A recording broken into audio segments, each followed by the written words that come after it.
ఒక చిన్న గ్రామంలో ఒక చిన్న కుక్క పిల్ల డాగ్ బేబీ ఉండేది. అది చాలా క్యూట్.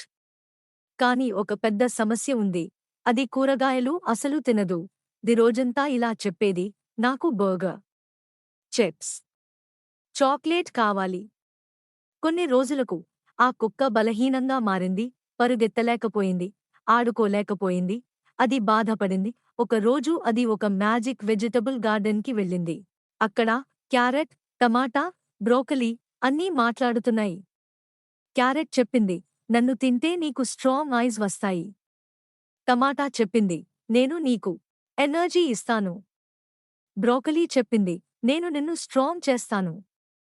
కుక్క ఆలోచించింది, అందుకే నేను బలహీనంగా ఉన్నానేమో. అది మొదటిసారి కూరగాయలు తిన్నది. కొన్ని రోజుల్లో అది స్ట్రాంగ్ అయ్యింది. ఫాస్ట్ అయ్యింది. హ్యాపీ అయ్యింది. ఆ రోజు నుంచి ఆ కుక్క రోజూ కూరగాయలు తినడం ప్రారంభించింది. నీతి, మోరల్: ఆరోగ్యకరమైన ఆహారం మనల్ని బలంగా చేస్తుంది. జంక్ ఫుడ్ కాదు. కూరగాయలే మంచివి. పిల్లలు, కథ నచ్చితే లైక్ చేయండి. మా ఛానల్ను సబ్స్క్రైబ్ చేయండి. మరిన్ని సరదా కథలు త్వరలో.